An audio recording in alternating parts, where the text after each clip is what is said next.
함께 하나님의 말씀합니다. 하나님의 말씀은 로마서 8장 1절부터 8절까지 말씀 중에서 8장 5절과 6절에 기록되어 있는 두 절의 말씀을 한 목소리로 함께 공부하도록 하겠습니다.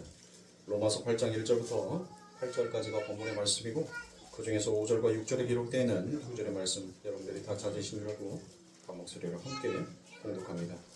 육신을 따르는 자는 육신의 일을, 영을 따르는 자는 영의 일을 생각하나니 육신의 생각은 사망이요 영의 생각은 생명과 평안이니라. 아멘. 자, 우리는 오늘 산자의 부활과 죽은 자의 부활이 무엇인지에 대해서 여러분들과 함께 오늘 나누도록 하겠습니다. 제가 지난 시간에 야고보서 1장 15절의 말씀, 욕심이 잉태한 즉 죄를 낳고 죄가 장성한 즉 사망을 낳는다라는 그 말씀을 가지고 여러분들과 함께 은혜를 드렸습니다. 자, 여러분들, 우리는 인생을 살아갈 때 언제 여러분들의 마음이 가장 불안합니까? 언제 가장 여러분들이 늘 여러분들의 삶을 고민하게 만듭니까? 여러분들의 일상 가운데에서 늘 행하였던 일들에 대해서는 별로 불안한 감도 느끼지 않고 고민도 하지 않습니다. 늘 일상의 그 패턴대로 살아가는 것이 익숙해져 있기 때문에 그것에 대해서 여러분들 불안해하거나 고민을 할 이유가 없더란 것입니다. 그런데 내 인생에 있어서 어떤 갈림길이 생기고 그 갈림길에서 내가 놓여 있었을 때 과연 무엇을 선택해야 하는지에 대한 고민과 불안을 인간은 갖게 됩니다. 그때 하나님께서는 우리를 향하여서 다음과 같이 말씀합니다. 마음을 다해 나를 신뢰하라라고 그와 같이 말씀합니다.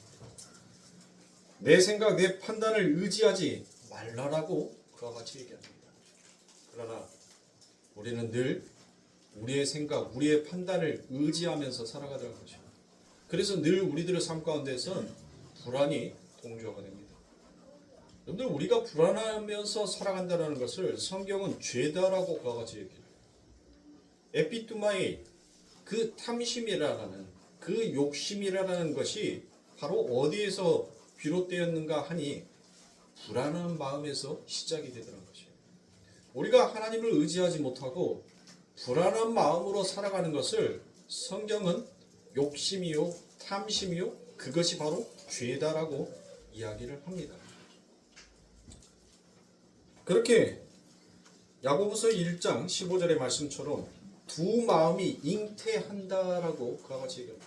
두 마음이 잉태한다는 것은 여러분들 무엇을 얘기하는 거예요? 육과 마음이 서로 뭐를 이루더라? 짝을 이루더라고요. 그렇게 육과 마음이 짝을 이루어서 뭐를 나타난 거예요? 바로 육과 마음이 그 욕심과 짝을 이루어 버리니까 그 욕심이 낳은 것이 바로 사망이다, 죄다라고 야고보서 1장 15절에서는 그와 같이 얘기를 하더라는 것이에요. 그래서 성경이 그 많은 죄는 사함을 받는 죄가 있고 사함을 받지 못하는 죄가 있다라고 얘기합니다. 그렇다면 여러분들, 어떤 죄가 사함을 받는 죄고 어떤 죄가 여러분들 사함을 받지 못하는 죄냐면 죄는 죄일 뿐이지. 그리고 또한 우리 예수님께서 우리의 죄를 전부 다 사해 주셨다라고 얘기합니다. 그런데 성경은 사함을 받는 죄가 있고 사함을 받지 못하는 죄가 있다라고 얘기를 하더라는 거예요. 그러면 도대체 어떤 죄가 사함을 받지 못하는 죄가 되겠나요? 어떤 죄? 바로 성령 해방죄를, 여러분들 성령 해방죄도 결국 이거 안에 포함이 되는 거예요. 우리 아버지 하나님께서 우리의 죄를 전부 다 사해 주셨는데 그 말씀을 믿지 못하고 여전히 율법의 날개짓을 함으로 여러분들 내 스스로의 그 구원을 얻어야 되겠다라고 생각하는 거. 그러니까 불안해서 뭘 자꾸 해야 한다라고 여러분들 생각하는 거. 그것이 바로 사함을 받지 못하는 죄다라는 거예요. 그러니까 하나님의 은혜를 인정하지 아니하는 것이 바로 사함을 받지 못하는 죄예요. 그러니까 하나님께서 우리의 죄를 전부 다 사해 주셨음을 믿는 거, 그게 바로 죄사함을 받는 죄라는 거예요. 죄는 죄인데 사함을 받는 죄라는 거예요. 그런데 사함을 받지 못하는 죄는 뭐다? 바로 예수 그리스도의 그 사하심을 인정하지 아니하고 자기 스스로의 열심, 그 율법의 열심으로 죄를 용서받으려고 하는 그 행위가 바로 무엇이라는 거예요. 그게 사함을 받지 못하는 죄라는 거예요. 그래서 세상의 종교와 기독교가 다르다라는 이유는 그거예요. 세상의 종교는 여러분들, 불교는 뭘 얘기해요?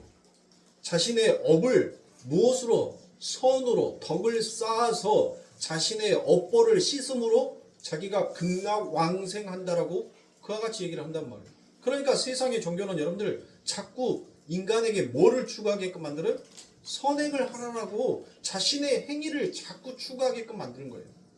여러분들 신천지가 못 건드는 종교가 하나가 있어요. 거기가 뭔지 아세요? 신천지가 못 건드는 종교. 신천지가 안 쑤시고 다니는 데가 없어요. 안 쑤시고 돌아다니는 데. 이쑤시개도 아니고. 전부 다 쑤시고 돌아다닙니다.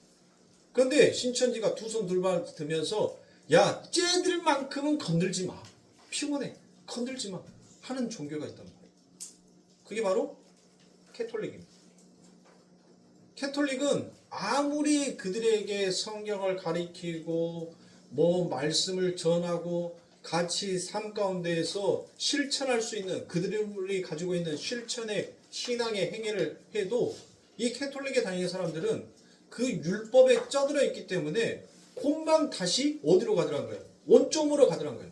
그리고 걔들이 또 뭣도 안 해. 여러분들 캐톨릭은 헌금하라는 말을 안 해요. 그래서 어떤 사람들은 미사에 가서 1,000원짜리 지폐 한 장 넣고 오는 사람들도 있어요. 근데 신부가 뭐라 하느냐? 아무 말도 안 한다는 거예요. 그러니까 신천지가 캐톨릭을 건드렸는데 얘들은 뭐가 안 된다는 소리예요. 돈이 안 돼. 돈이. 그리고 율법에 너무 쩌들어 있기 때문에 얘들은 아무리 말씀을 갖다 붓고 개정을 시킨다 하더라도 그 율법이 삶이 되어 있다 보니까 다시 원점으로 돌아가. 원점으로 돌아가. 기껏 열심히 가르쳐 놨는데 다시 원점이야. 그러니까 신천지가 여러분들 뭐 하는 거예요? 아, 쟤들은 돈도 안 되고 피곤해. 그러니까 건들지 마라고 얘기를 하는 거예요. 그런데 기독교에는 여러분들 뭘 얘기해요? 그 캐톨릭이, 그 불교가 뭘 얘기하더라고요? 선행을 쌓아라, 덕을 쌓아라 라고 얘기를 합니다. 선을 실천하라라고 얘기해요. 그렇다면 그 선은 어떤 선이냔 말이에요. 하나님이 보시기에 아름다운 선인지 아니면 인간이 보기에 아름다운 선인지 도대체 어떤 것이 선이냔 말이에요. 그 선의 기준이 바로 신론에 있지 않냐고 인간론에서의 선행을 자꾸 강요를 하더란 것이에요. 선이라는 것은 하나님의 말씀을 인정하고 그 하나님의 말씀대로 살고자 움직이고 몸부림치는 게 그게 성경은, 그게 말씀은 선이다라고 얘기를 한단 말이에요. 그런데 성경은, 그런데 세상은 그걸 선이라고 이야기하지 아니하더라고요. 그렇다고 해서 제가 윤리와 도덕적인 것들을 늘 무시하라는 것이 아닙니다. 오히려 우리가 하나님의 이름을 영화롭게 할 수 있는 것은 우리가 우리에게 주어지는 세상의 삶의 법 안에서 최선을 다하면서 지키면서 남들보다 조금 더 선행을 이루면서 살아가는 것이 더 아름답지요. 왜 그게 나쁘겠습니까? 그런데 그게 기독교인들에게 있어서, 크리스천에게 있어서 우선순위가 아니라는 것입니다.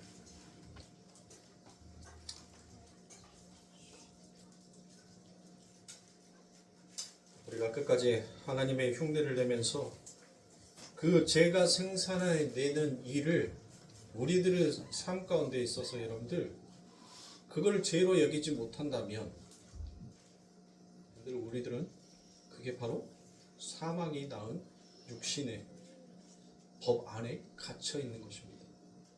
그런데 야고보서 1장 15절에 그 마지막 부분에 장성한 즉 사망을 낳는다라고 얘기를 해요. 성경 안에서 유독 사망이라는, 죽음이라는 말을 자주 언급을 합니다. 그렇죠. 그러면 성경 안에서의 사망과 죽음이라는 것은 여러분들 하나님께서 나쁜 쪽으로, 나쁜 취지에서 사망과 죽음을 성경에 기록하여 놓고 이 글을 읽는 하나님의 백성, 독자들에게 그렇게 말씀하셨겠냐는 말이에요. 아니겠죠. 그러면 사망은 지금 하나님께서 하나님의 세우신 어떤 계획을 이루시기 위한 하나의 도구에 불과하더라고요.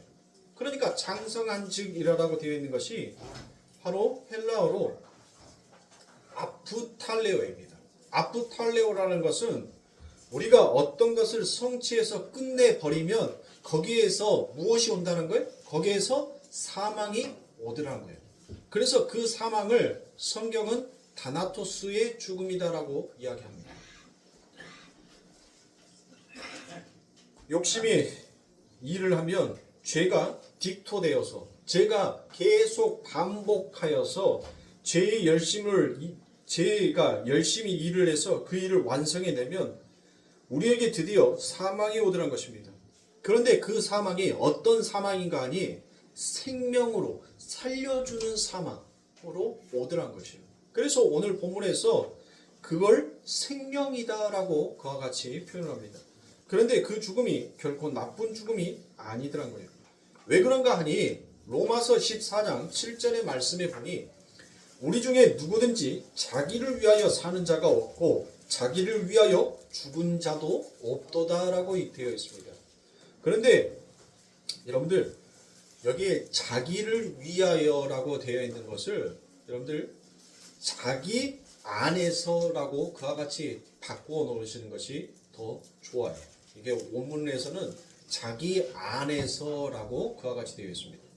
그러면 로마서 14장 7절에서 우리 중에라는 것은 여러분들 누구겠어요? 누구를 가리키겠어요? 바로 교회를 가리키겠죠? 교회. 그러면 교회는 누구예요? 우리가 교회죠. 우리가. 그렇죠. 자, 우리 중에 누구든지 자기 안에서 사는 자가 없고 자기 안에서 죽은 자도 없다라고 되어 있습니다. 자, 그러면 이 말이 무슨 말이에요? 자기 안에서 살고자 하는 자도 없고, 그러니까 자기 안에서 살고자 하는 자가 없다는 것은 자기가 이미 뭘 당했다는 거예요? 이미 죽은 자로 부정을 당한 자라는 것이에요. 그래서 자기 안에 죽은 자도 없다는 거예요. 자, 성도는 아무도 자기 안에서 죽을 수가 없고 자기 안에서 살 수가 없다라는 것은 나라는 내가 살고 죽는 것이 전부 다 뭘 당했다는 거예요? 하나님으로부터 부정당했다는 거예요. 그러니까 내 마음대로 살고 내 마음대로 죽을 수 없는 것이 성도란 거예요. 그래서 이어붙는 말씀이 여러분들 뭐가 있어요? 내가 그리스도 안에서 살고 그리스도와 함께 죽었나니 라는 그 말은 결국 내가 부정당했다는 거예요. 내 안에 계신 그분으로 나는 산 것이고 내 안에 그분으로 인하여서 나는 죽은 것이다라는 것을 성경은 어필하여 얘기합니다. 그래서 14절 9절에 보니까 이를 위하여 그리스도께서 죽었다가 다시 살으셨다라고 그와 같이 얘기합니다. 그렇죠. 그러면서 어떻게 그 일로 인하여서 어떤 일이 발생했느냐 하면 죽은 자와 산 자의 주가 되려 하심이다라고 그와 같이 얘기해요. 죽은 자와 산 자의 주가 되게 하심이다라고 얘기를 한단 말이에요. 그런데 여기에서 죽은 자라는 것은 다나토스의 죽음이 아니라 바로 네크로스의 죽음으로 표현이 되어 있습니다. 네크로스의 죽음은 진짜 죽음을 말하는 거예요. 진짜 죽음. 그러면 어떤 자가 진짜 죽음이란 거예요? 바로 그리스도 안에서 내가 산 자요 그리스도와 내가 죽은 자라는 것을 인정하지 아니하고 자기 스스로 살아보겠다라고 율법의 날개를 타고서 열심히 퍼덕거리는 그 사람이 바로 무엇이라는 거예요? 그 사람이 바로 진짜 죽은 자라는 거예요. 진짜 죽은 자. 그래서 그분의 십자가 그리고 부활의 기점이 되어서 그 안에서 죽었다가 산 자가 바로 다나토스로 죽고 산 자다라는 것이에요. 그렇게 살아난 자가 여러분들 심판과 무관한 자다라는 것입니다. 그런데 그런데 내가 살고 내 안에서 죽고 내 안에서 살았다라는 그 말씀이 믿어지지가 않아. 그래서 내 삶 가운데서 늘 불안해. 뭔가 계속 불안전해. 여러분들 그럴 때 인간은 뭘 하려고 하냐 하면 자꾸 자신의 행위를 드러내려고 하더라는 거예요. 자신이 했던 것에 대해서 인정을 받고 싶어 하더란 것입니다. 그래서 계속 뭘 하는 거예요? 아니 하나님께서 우리의 사망의 권세를 다 깨뜨렸다라고 말씀을 했어요. 근데 교인들은 여러분들 여전히 불안한 가운데서 인생을 살아가더란 거예요. 신앙생활을 계속 이어가더란 거예요. 그래서 여러분들 교회 안에서 자꾸 뭘 하려고 해요? 여전히 하나님께서 율법의 말씀을 다 이루었다라고 말씀하는데도 불구하고 여전히 그 하나님 앞에 나와서 자꾸 제사를 드리려고 해. 자꾸 어떤 봉사의 행위를 하려고 해.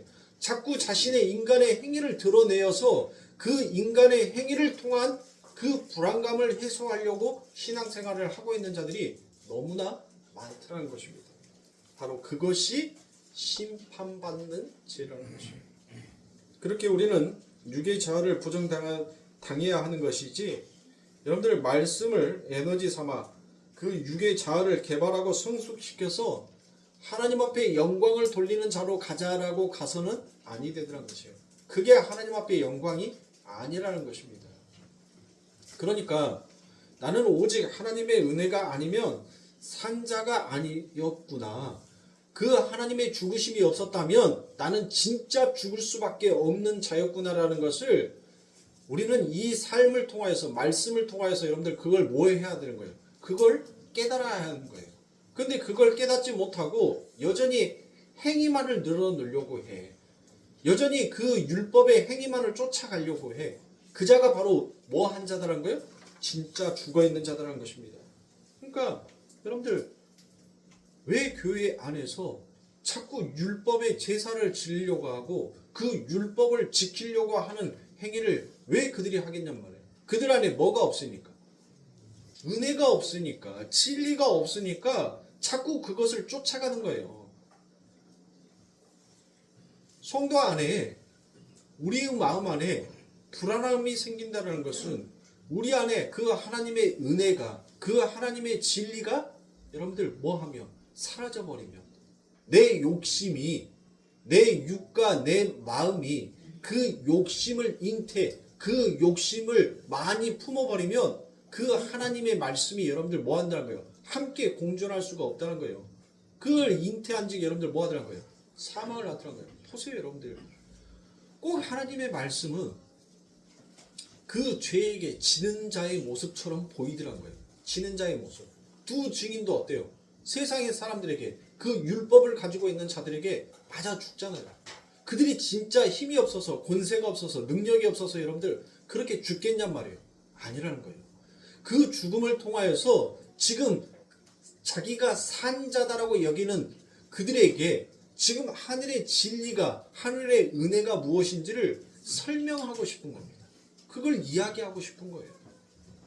그러니까 하나님의 말씀이 약해서 하나님의 손이 짧아서 우리를 구원하지 못하는 것이 아니라 그 육신과 마음에서 내가 하고 싶어하는 그 욕심이, 그 생각이 얼마나 죄인지, 얼마나 사망인지를 하나님께서 그거를 우리의 삶 가운데서 가르치기 위하여서 그게 얼마나 불완전한 삶인지, 얼마나 불안한 삶인지를 그걸 깨우치게 하기 위해서 하나님이 허락하신 거란 말이에요. 하나님의 말씀이 힘이 약해서가 아니라 당신의 성도들에게 그게 얼마나 불완전하고 그게 얼마나 추악하고 그게 얼마나 더러운 것인지를 그걸 깨달으라고 우리들에게 허락하시더란 것입니다. 그러니까 우리는 어디 안에 들어가 있어야지 살 수 있는 자예요? 바로 진리와 은혜 안에 들어가 있어야지만이 너희가 산 자다라는 것을 지금 바울이 로마서 8장 5절과 6절의 말씀에서 그렇게 열심히 이야기를 해요.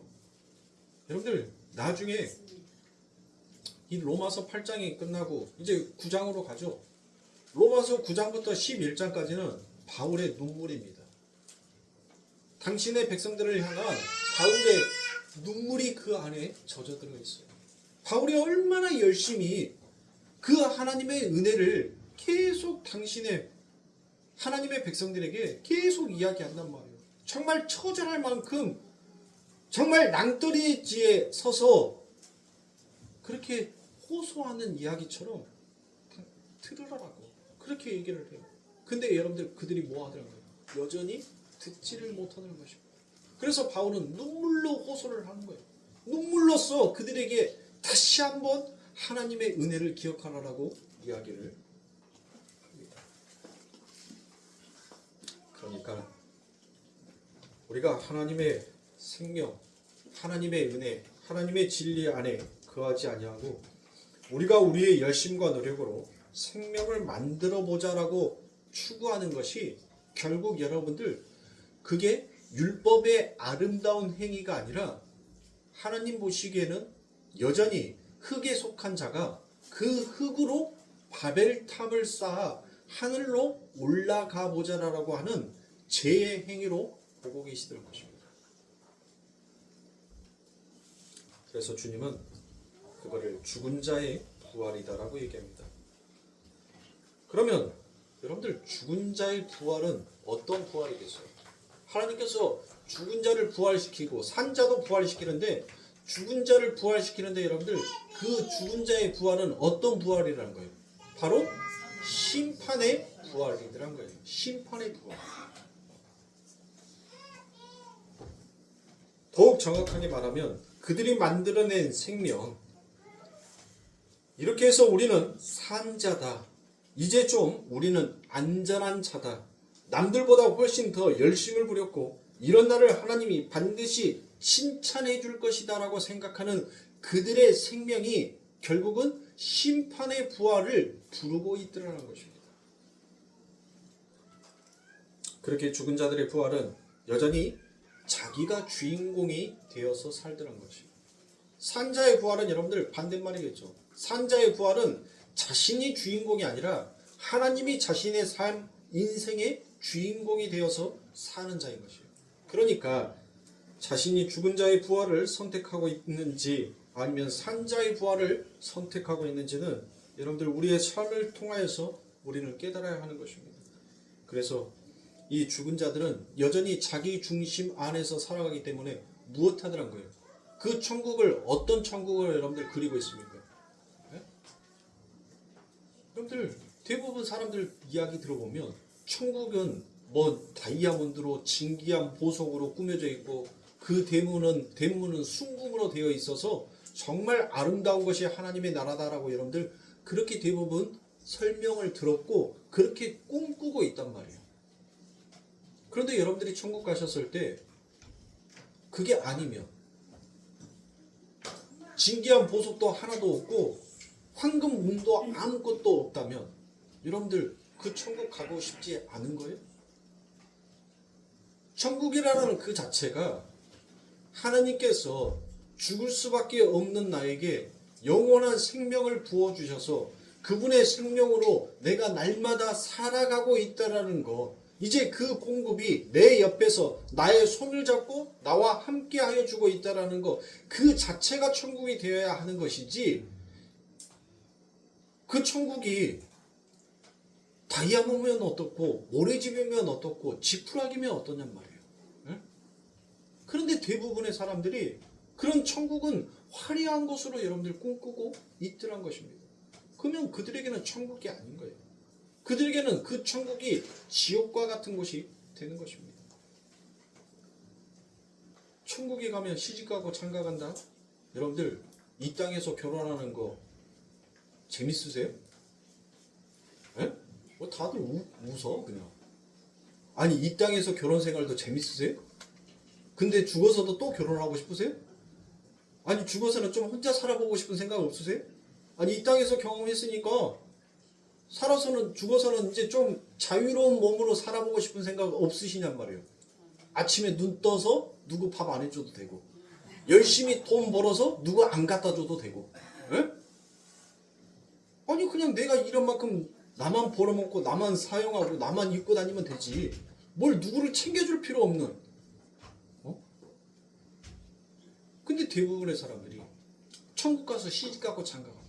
여러분들 그 하늘에 없는 결혼이라는 제도를 통하여서 하나님께서는 하나님의 교회와 그 하나님의 교회되는 신랑인 예수 그리스도와 어떻게 연합이 되는지를 설명하시고 가르치시기 위하여서 하나님께서는 이 땅에 그 하늘에도 없는 결혼이라는 제도를 이 땅에 두심으로 인하여서 교회여, 여자여, 신부여 너희가 어떻게 하나님과 연합하여야 하는지를 하나님께서 설명하는 거예요. 세상에 살이 하얗고 이쁜 여자들이 많은데 그 하나님의 눈에는 껌둥이 술람미의 노예였던 아무도 쳐다보지도 아니하고 아무도 인정하지 아니하였던 그런 나를 당신의 신부로 맞이해 준 그 하나님의 사랑이 무엇인지를 신부는 그 하나님의 사랑을 알므로 그 하나님을 알아감으로 자신을 단장하는 거예요. 우리가 우리의 율법으로 우리의 열심으로 여러분들 우리를 치장하는 것이 그게 아름다움이 아니라란 말이에요. 세상에는 화려하고 아름다운 여자들이 많단 말이에요. 그런데 하나님의 눈에는 그 보잘것없는 그 껌둥이 그 시커먼 술람미의 여인 그것도 노예였던 천박하고 아무도 그들도 보지 않았던 그 여인을 당신의 신부로 맞이해 주시는 하나님. 교회는 신부는 바로 그 하나님의 사랑을 알기를 소망하면서 걸어가야 하는 것이지 자신의 행위로 자신의 율법으로서 무엇인가를 만들고 완성하고 이루기 위해서 신앙을 달려가는 것이 아닌 겁니다. 그래서 저는 우리 교회에 이전하더라도 여러분들 벽에다가 동판 안 새길 거예요. 하나도 안 할 겁니다. 누가 건축원금 얼마 내어가지고 교회 이렇게 세웠다. 누가 협찬해줬다. 누가 뭘 해줬다. 여러분들 가면은 대형교회 가면 한쪽 벽면에 동판에다가 이름 새겨가지고 1억 헌금한 자, 몇 천만 원 헌금한 자 분류시켜놔. 또 그것도 그래가지고 이름 적어놔. 왜 적어놔요 여러분들?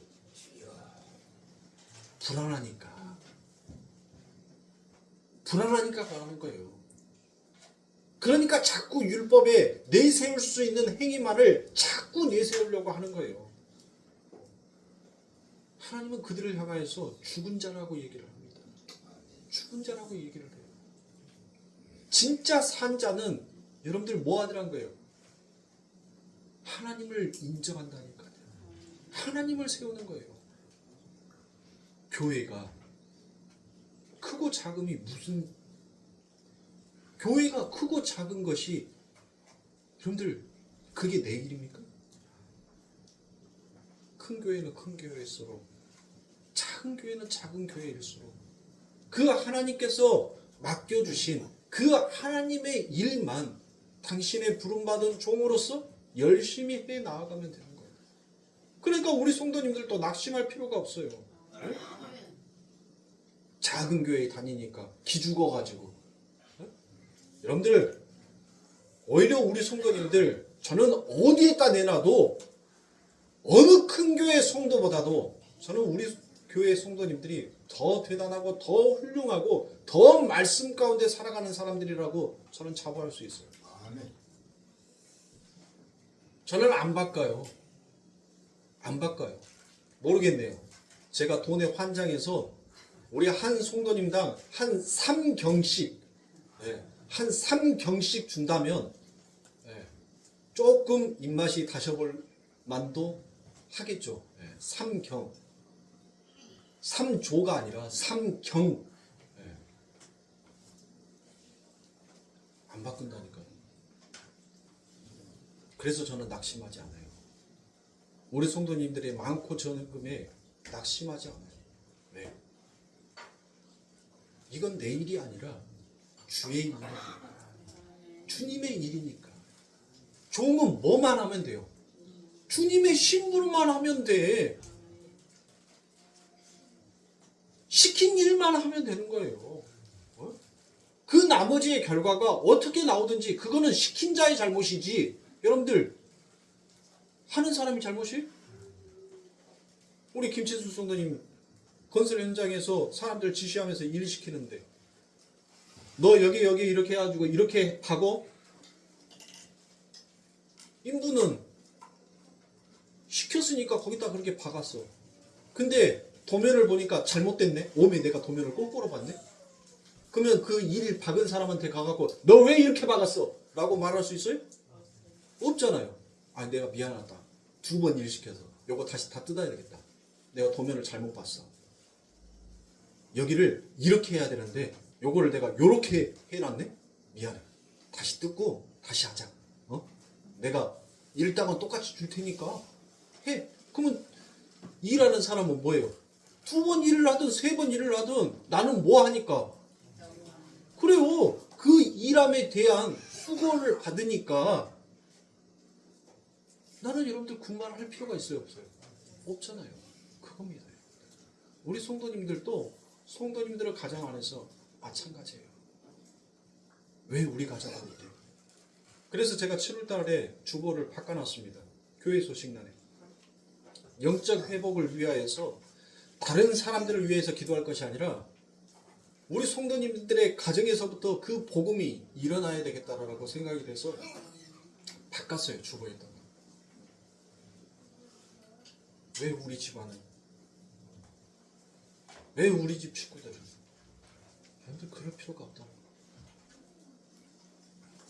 오히려 그들의 희생을 통하여서 여러분들이 무엇을 깨우쳐야 합니까?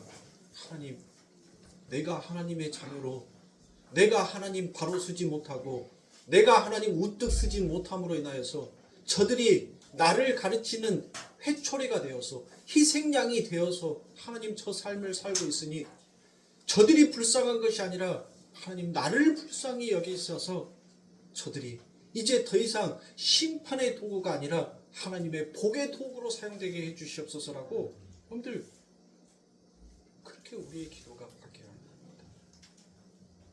그럴 때 내 삶의 불안이 사라지더라는 것입니다. 그러니 우리 사랑하는 성도님들 시편 23편에 보면 하나님께서 우리를 어디로 데리고 가? 푸른 초장으로 데리고 가시죠. 바로 그것이 천국이에요. 나를 그렇게 사랑해 주시는 그 하나님이 나를 데리고 어디로? 푸른 초장으로. 거기에서 여러분들 푸른 초장에서 나를 사랑해 주시는 그 하나님이 내 손 잡고 거기에서 잠자면 여러분들 뭐예요? 그게 야영이지. 그게 캠핑이지. 에? 꼭 으리으리한 집에서 자야지만이 여러분들 그게 천국이고 그게 아름다운 내가 소망하는 나라인 거예요? 아니라는 거예요. 나를 사랑해 주시는 그 하나님이 나를 진짜 아무도 나를 사랑해 주지 아니했는데 천지 우주 만물을 창조하신 그 최고의 힘을 가지신 그 하나님이 나의 손을 잡고 푸른 초장에 가서 나와 함께 누워있어. 그곳이 야행인 거예요. 에?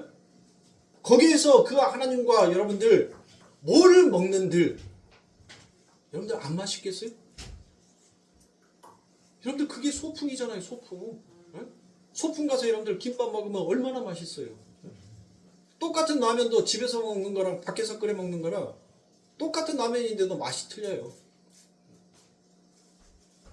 우리 신상이가 겁니다. 간혹가다 한 번씩 답답하면 바닷가에 데리고 가서 뭐 할 거라고는 뭐밖에 없어요. 나가면 먹는 거밖에 없지. 그래서 라면을 끓여줘요. 그러면은 하는 말이 그래요. 아빠, 라면 맛이 틀린데? 뭔 라면 맛이 틀려? 신라면 그 봉다리 거기에 달여져 있는 거 똑같은 라면인지. 아니야, 맛이 틀려. 바로 그게 우리들에게 생명이요 평안이다라고 얘기를 하는 거예요. 누가? 바울이. 누가? 하나님이 그렇게 얘기를 하잖아요. 날마다 내 손을 잡고 나를 들판으로 나를 푸른 초장으로 인도하시는 그 하나님, 거기에서 나에게 떡을 먹이시고 포도주를 주시면서 나와 함께 먹고 마시는 그 하나님, 그분을 기억하고 그분을 생각하면 그것이 바로 평안이라는 거예요. 그런데 여전히 엉뚱한 것들을 붙잡고 그 엉뚱한 것 때문에 불안해서 살고 있는 자들, 그들이 바로 죽은 자다라는 것을 예수님은 마태복음에서 다음과 같이 말씀하십니다. 마태복음 22장 23절부터 32절까지 말씀해 보니 부활이 없다 하는 사두개인들이 그날에 예수께 와서 물어 가로되 선생이여 모세가 이르렀을 때 사람이 만일 자식이 없어 죽으면 그 동생이 그 아내에게 장가들어 형을 위하여 후사를 세울지니라 하였나이다. 우리 중에 7형제가 있었는데 마지 장가들었다가 죽어 후사가 없었으므로 그의 아내를 그 동생에게 끼쳐두고 그 둘째와 셋째도 일곱째까지 그렇게 하다가 최후에 그 여자도 죽었나이다. 그런즉 저희가 다 그를 취하였으니 부활 때 일곱 중에 네 아내가 되리이까. 예수께서 대답하여 가라사대 너희가 성경도 하나님의 능력도 알지 못하는 거로 오해하였도다. 뭔 말이에요? 너희들 진짜 성경 모르는 거라.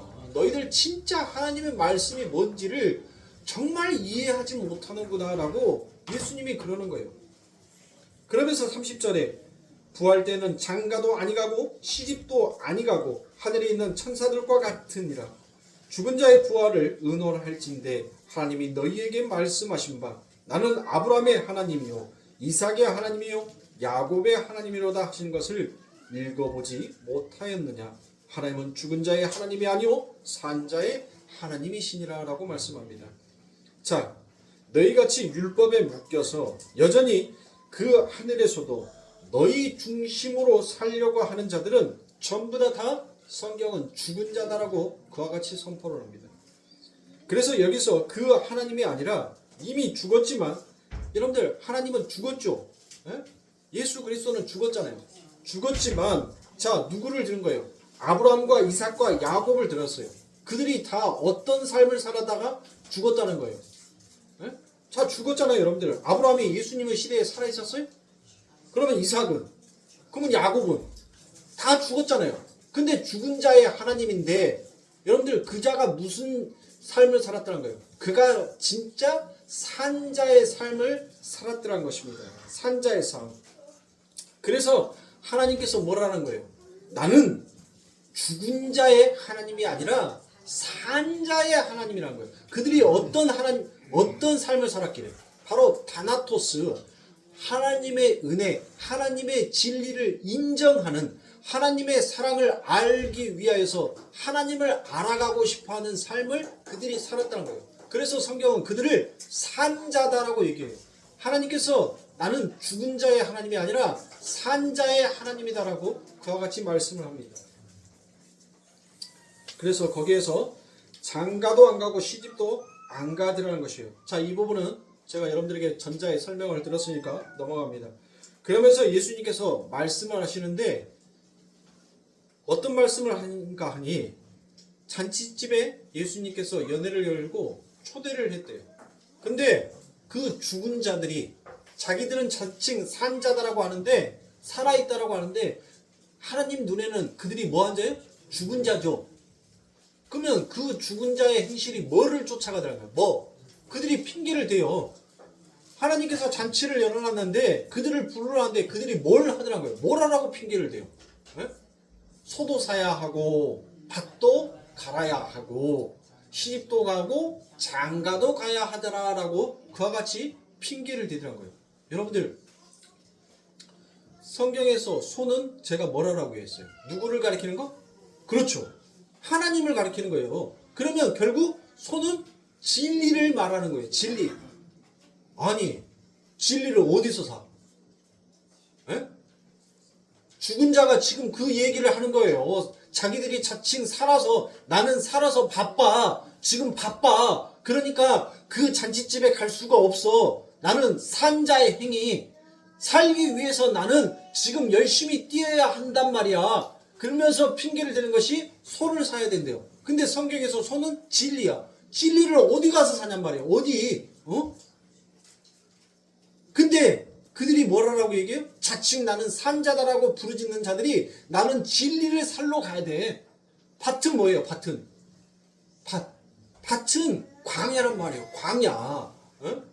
그 광야에서 여러분들 뭘 갈아요? 뭘? 그 모래 위에서 여러분들 꽃갱이질 한다라고 여러분들 거기가 파집니까? 근데 밭을 갈아야 된단 말이에요. 밭을. 처음부터 다 죽은 자의 행실을 갖고 있잖아요. 예? 그 광야, 그 사막에서 뭘 과냔 말이에요. 죽어있는 자가 하는 행위가 결국 그거라는 거예요. 예?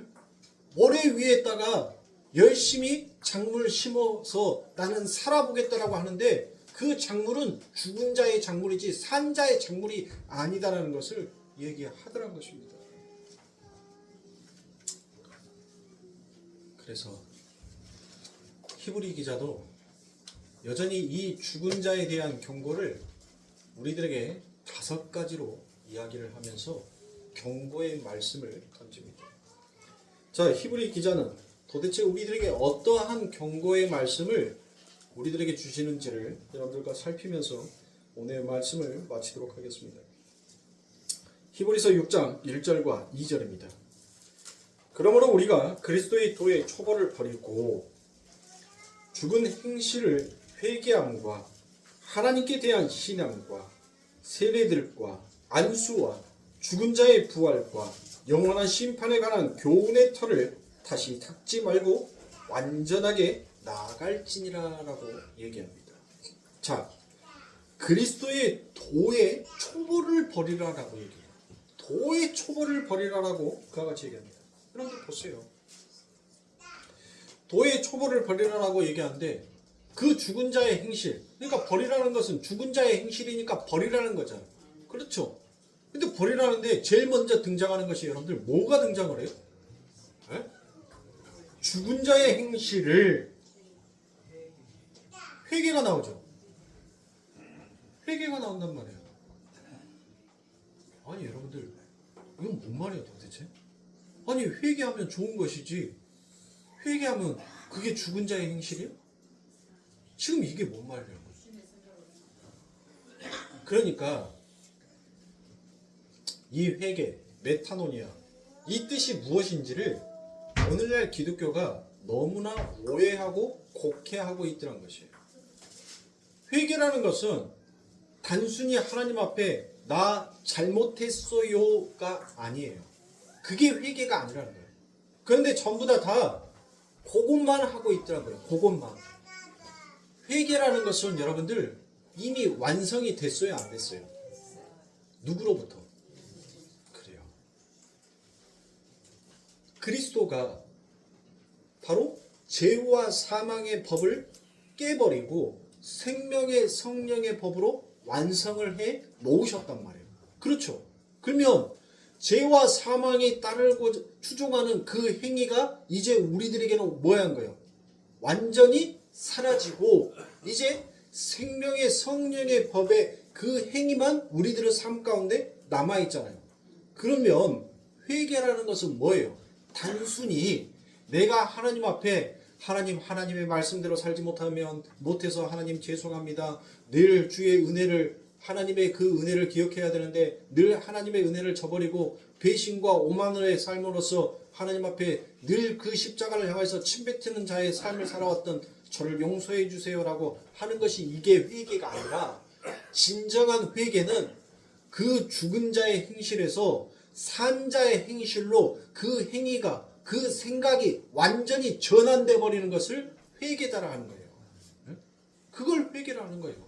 그러니까 너희가 입으로만 하나님 잘못했습니다. 하나님 죄송합니다. 이렇게 하는 그것이 회개가 아니라 너희들의 삶이 죽은 자의 행실에서 산 자의 행실로 바꿔지지 아니하면 그건 죽은 자의 행실, 죽은 자의 율법만 따르고 있다는 것을 지금 히브리 기자가 얘기하는 거예요.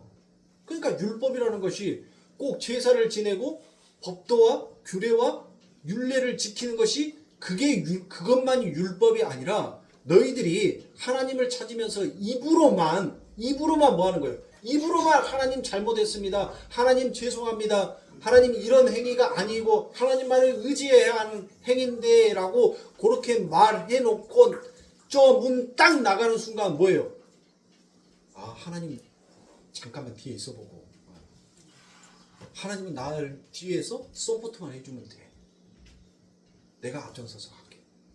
하나님은 나 잘 따라와. 우리가 하나님을 따라가야 되는데 저 문 밖에 딱 나가는 순간 하나님 내 뒤에 잘 따라와. 앞에는 내가 보고 가니까 뒤통수에 눈이 없으니까 당신이 뒤에 있는 것들 좀 정리 좀 하고 나는 앞만 보고 나갈게. 이게 회개가 아니라는 거예요. 근데 오늘날 기독교인들은 전부 다 교회에 와서 뭐 하는 거예요? 중얼중얼. 완전히 이거는 개구리 떼야. 예? 비 오는 날에 개구리. 개굴. 이쪽에서도 개굴이고 저쪽에서도 개굴이고. 혹시라도 그 소리 하나님이 못 들을까봐 저쪽에서는 더 크게 개굴. 요쪽에서대로 개굴. 여러분들 성경에서 개구리는 정한 짐승입니까? 부정한 짐승? 부정한 짐승이잖아요. 그래서 그게 죽은 자의 행실이라는 거예요. 진짜 회개는 내 삶의 생각과 가치관이 완전히 전환되는 거예요. 그러면 전환된다는 것은 여러분들 뭐예요? 내가 어떤 행위를 하더라도 나는 그리스도 안에서 죽은 자의 행실이 아니라 산 자로서 살고 있다는 것을 인정해야 하는 거예요. 그것이 진정한 회개란 말이에요. 아니 여러분들이 뭔 죄를 짓든지 간에 그리스도 안에서 다 용서함을 받았다니까요. 이 대한민국 교회에서 가장 아직까지도 끊임없이 불타오르는 거. 교인들이 술 먹으면 되냐 안 되냐. 교인들이 담배 피면 되냐 안 되냐. 아니 다 돼요. 다 돼. 다 해 그냥. 다 하시라니까요. 해. 그게 죄가 아니란 말이에요. 그게 하나님 앞에서 하나님의 눈에는 지금 그게 죄가 아니에요. 네가 왜 죽은 자의 행실을 계속 쫓고 있어? 너는 지금 산 자인데 내가 너를 살려놨는데 내가 그리스도 안에서 너를 죽이고 너를 다시 살려놨는데 너의 삶은 지금 네 것이 아니라 그리스도의 삶을 그림자로 모형으로 살고 있는데 네 왜 그거 가지고 불안해해? 왜 그것에 너 묶여 있어? 너 앞장서서 가시는 그 예수의 십자가를 봐야지. 왜 너 그까지 나 그거 죄로 안 본다니까? 너희는 더 흉악한 죄를 지었잖아. 내 하나밖에 없는 독자 아들을 너희들은 죽였잖아. 그런데도 나는 너희들을 용서해줬잖아. 그것보다 더 큰 죄가 어디 있어? 그러니까 회개라는 것은 뭐예요?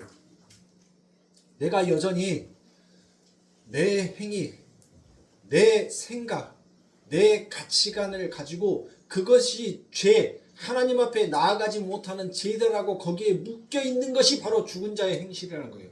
누가? 하나님이. 히브리 기자에게 그걸 얘기를 하는 거예요.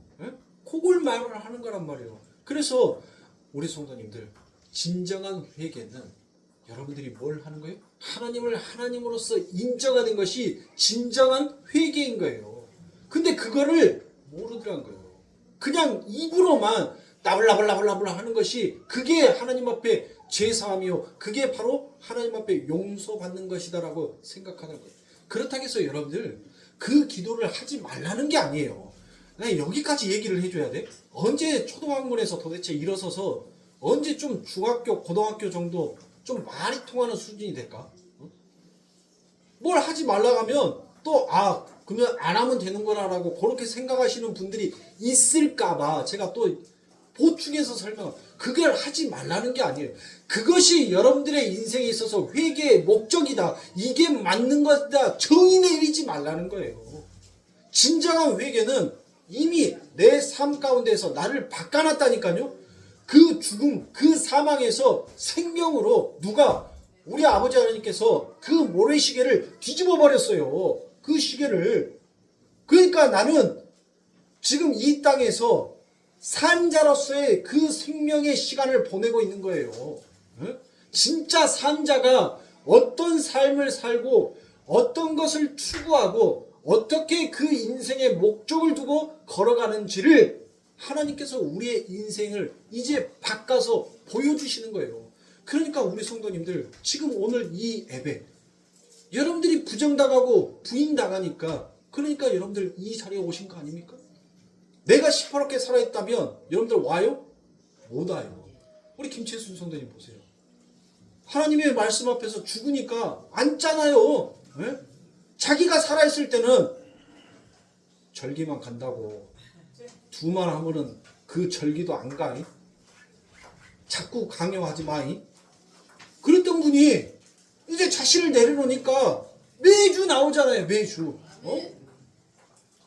얼마나 여러분들 저 죽는 것이, 저 자리에 앉는 것이 쉬운 것이 아니에요. 쉬운 것이. 얼마나 자신을 쳐서 죽이고 여러분들 나온 자리인 줄 아세요? 물론 가정의 평화를 위해서 그래 당신이 좋다며 싸우는 것보다는 얼마 남지 않는 인상 써서 뇌천자 그리고 사는 것보다는 스마일하고 사는 것이 더 낫으니까 그래 내가 쳐준다 하고 그렇게 뜻은 나았을지 모르지만 그 안에는 하나님이 그를 이끄시는 그 힘이 있더란 거예요. 우리 성도님들 다 그렇게 해서 나온 거예요. 내 의지, 내가 살아나서는 절대 나올 수가 없다니까요. 우리 김정미 성도 이제 집사 직분도 받아야 될 건데 김정미 성도 카톡에 보면 날마다 멋진데 자녀들 데리고 돌아다녀요. 사진 찍어서 요즘은 뜸해. 날씨가 더워서니까 맨날 사진이 밖에 올라와요. 보세요. 자기를 내려놓으니까 세상의 그 풍경보다 하나님 말씀 앞으로 나오잖아요. 쉬운 것이 아니라니까요. 두 사람은 서리 집사 직분 받을 준비 지금부터 서서히 마음의 준비를 하고 기도하셔요. 그러니까 여러분들 회개는 내 가치관이, 내 생각이, 내 세계관이 완전히 바뀌었다는 거예요. 누구로? 예수. 그래서 우리 삶을 통하여서 어떻게 내 삶이 회개가 되었는지, 어떻게 내 삶이 바뀌었는지 그거를 우리는 이 신앙을 통하여서 하나님 오늘 또 하나님 앞에서 부끄러운 종으로 섰습니다라는 이 고백을 통하여서 우리는 그거를 깨닫는 거예요. 그게 회개인 겁니다. 그게 회개인 거예요. 단순히 대부분은 전부 다 잘못됐습니다 하면 그게 회개인 줄 알아요. 그러니까 여러분들 대표 기도 시켜놓으면 뭐예요? 주님의 말씀의 뜻대로 살지 못하고 한 주간을 그렇게 보내놨던 저희들을 용서해 주세요라는 그 말이 늘 18번처럼 올라오는 거예요.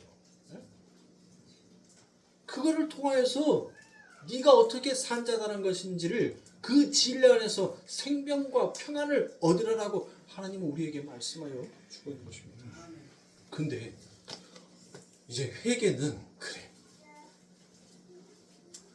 죽은 자의 행실, 초보의 도 이제 알겠어. 근데 가면 갈수록 더 이 히브리 기자가 뭘 얘기해? 더 가관이야. 가관. 그래 회개는 알겠는데 그 뒤에 이제 뭔 말이 나와요? 뭔 말이? 회개 다음에 하나님께 대한 신앙이야. 이건 또 뭔 말이야? 더 큰일 났네. 에? 하나님께 대한 신앙이 돼요. 하나님께 대한 신앙이 도의 초보라고 지금 이야기를 한단 말이에요. 그렇죠. 그리고 난 다음에 그거를 뭐 하라고? 그거를 버리래요. 그거를. 자 그러면 하나님이 누군데? 여러분들 하나님을 믿으세요? 여러분들 한번 생각해 보세요. 나 하나님을 믿어. 하나님이 그랬더니 여러분들 나는 미쁘다. 나는 신실하다. 그럴 때 하나님이 자기 이름을 무엇이다라고 표현을 해요? 내가 믿음이다라고 얘기를 하죠. 바로 그 하나님의 이름이 뭐다? 피스티스라는 거예요. 피스티스, 믿음. 자, 하나님은 미쁘시다. 하나님은 믿음이시다라는 이런 말은 그러면 그 믿음이라는 게 그 하나님을 그 보이지 아니하고 말로도 언어로도 담을 수 없어서 전부 다 주어까지 생략해버린 그 하나님. 그런데 그 하나님을 우리가 어떻게 믿냐고. 어떻게? 우리가 어떻게 믿어요? 자, 그 하나님이 누구인지를 우리들에게 설명하고 우리들에게 가르쳐주기 위해서 여러분들 하나님은 뭐를 사용하셨다는 거예요? 죄를 사용하셨다는 거예요. 그리고 그 죄가 왜 하나님과 분류되는 거고 왜 원수가 되는 건지를 하나님께서 이제 설명해 주는 것이 그게 뭐예요? 그게 로고스예요. 그게 말씀이란 말이에요. 그 말씀을 통하여서 그 하나님을 뭐 하더란 거예요? 믿게 되더란 거예요. 보이지 아니하는 그 하나님을 보이는 하나님, 즉 보이는 말씀으로 그 안에서 읽으니까 보이지 아니하는 그 하나님이 내게 보이더란 거예요. 믿어지게 되더란 거예요. 자, 그러면 그 하나님은 바로 아가페 사랑이구나, 은혜구나, 긍휼이구나 라는 것을 여러분들이 알게 되더란 겁니다. 그러면 내가 무엇이 되었다는 거예요? 하나님의 성전이 되었다는 것입니다. 그러면 그 성전을 히브리어로 아부라라고 해요. 아부. 바로 하나님의 집, 아버지의 집. 그래서 예수님이 그 하나님의 이름을 뭐라고 부릅니까? 아빠, 아버지, 아버지. 네. 그러니까 아빠, 바로 하나님이 성전이라는 거예요. 그래서 예수님이 그 진리를 담고 왔다는 겁니다. 그래서 예수님이 자기를 뭐라고 얘기하니 내가 바로 진리야라고 얘기를 해요. 그러면서 예수님께서 뭘 얘기해? 그 하나님이 내 안에, 내가 하나님 안에 거하는 줄 너희가 알지 못하느냐라고 그와 같이 말씀을 하는 거예요. 그러니까 예수님의 사역을 보면 여러분들, 예수님은 한 번도 하나님을 하나님이라고 딱 하나님을 하나님이라고 딱 한 번 불러요. 예수님의 사역에서. 예수님은 전부 다 하나님을 뭐라고 부르는가 하니 아버지라고 부르더라고요. 아버지. 그러면 예수님이 언제 하나님이라고 부릅니까? 언제? 그렇죠. 하나님, 하나님, 어찌하여 나를 버리시나이까? 그때는 왜 하나님이라고 부른 거예요? 왜? 지금 예수님께서 누구의 죄를 뒤집어 쓰셨습니까? 우리의 죄를 뒤집어 썼으니까. 즉 예수님이 뭘로 내려가 버린 거예요?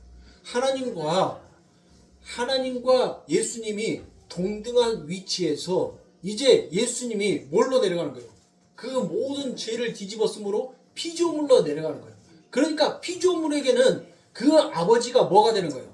하나님이 되더라는 거예요. 하나님이. 그런데 우리들의 삶 가운데에서는 그 하나님이 뭐가 되는 거예요? 아버지가 되는 거예요. 아버지. 내 안에 하나님 있고 내 안에 뭐가 있어요? 교회 안에, 옛날 옛 성전 안에, 지성소 안에 뭐가 있어? 그렇죠. 하나님의 법궤, 즉 하나님의 은혜가 덮어지는 시은자, 그 하나님의 진리가 담겨 있는 곳, 그것이 바로 지성소잖아요. 그러면 우리 안에 누구 있어? 성령이 있죠. 성령이 있잖아요. 우리 안에 성령이 있잖아요. 그러면 우리의 신앙은 어떤 신앙이 되어야 된다는 거예요? 바로 예수 그리스도께서 그 하나님을 내 안에 계신 하나님으로 인정하고, 내가 그 하나님 안에, 하나님이 내 안에 계시는 하나님으로 그 삶을 살아가는 신앙을 하듯이 그렇게 살아가는 거예요. 그런데 피조물에게는 여러분들, 그분은 누구니까? 하나님이니까 뭐하는 대상이 되어버리는 거예요? 섬김의 대상이 되어버리더란 거예요. 섬김의 대상. 연합의 대상이 아니라, 동행의 대상이 아니라 섬겨야 하는 자로 여러분들 가는 거예요. 그러니까 하나님을 여러분들, 우리가 뭘 하더란 거예요?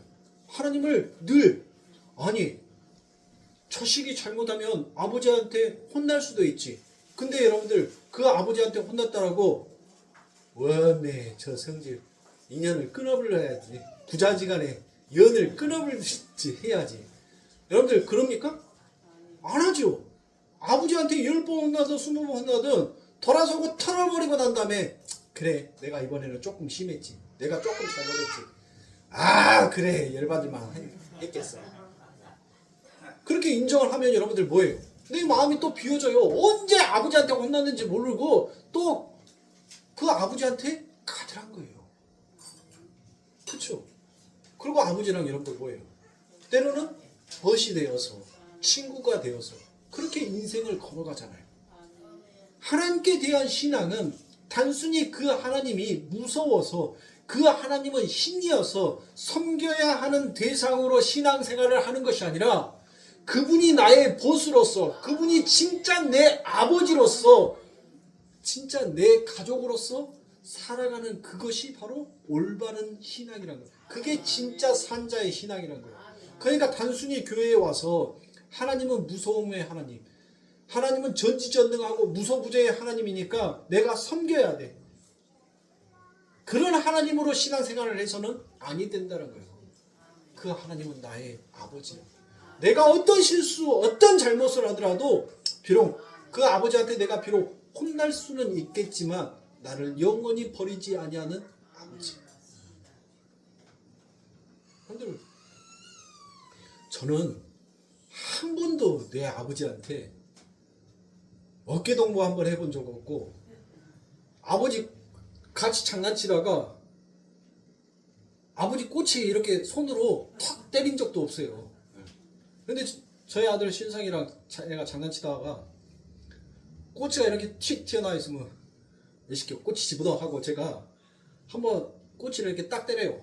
그러면 쥐도 오오오 하면서 제 꼬치를 훅 물때요. 개새끼가 야이씨 아무리 근다고 아버지 꼬치를 그냥 이 새끼야 때로는 같이 어깨동무도 하고 그래요. 근데 제가 신상이한테 이 개새끼야 싸가지 새끼 욕했잖아요. 그러면 세상 사람들 같으면 여러분들 뭐예요? 아니 절교한다니까. 절교? 네 안 밟으면 되지, 내가 네한테 그런 말 들어야 할 이유가 없어 하고 절교하면 끝이에요. 근데 저 녀석은 돌아서서 아빠 배고파. 네. 제가 그렇게 얘기를 했는데도 돌아서서 아빠 배고파. 그 얘기를 서스름없이 하더라고요. 바로 그거예요. 우리들의 삶 가운데 우리가 가족이 되어서 그 가족 간에 정말 허물없이 지내는 것처럼 우리의 신앙이 바로 그 하나님과 그렇게 허물없이 지내는 신앙이 되어야 한다는 거예요. 그 신앙이 아니면 죽은 행실이라는 거예요. 그래서 버리라는 거예요. 버리라는 거. 아시겠죠? 시간이 너무 많이 됐는데 또 나머지 3개는 다음 시간에 하고 요 말씀 맺도록 하겠습니다. 우리 성도님, 우리가 그동안 우리의 신앙의 틀이라고 갖고 있던 것들이 얼마나 죽은 자의 행실을 쫓아서 갔던 그 신앙의 행위들이 얼마나 많냐는 말이에요. 그러니까 우리 성도님들 축복이에요. 들을 수 있는 축복. 이제는 우리가 어떤 신앙으로 나아가야 하는지 우리 성도님들의 방향성이 이제 조금씩 잡아지잖아요. 그게 축복이에요. 하나님께서는 큰 교회는 큰 교회들의 축복을 주시고 작은 교회는 작은 교회대로 하나님께서 그 하나님의 복을 허락하십니다. 우리 성도님들 복 받은 거예요. 저는 우리 성도님들로 인하여서 저는 복 받은 자고 우리 모두는 하나님으로부터 복 받은 자입니다.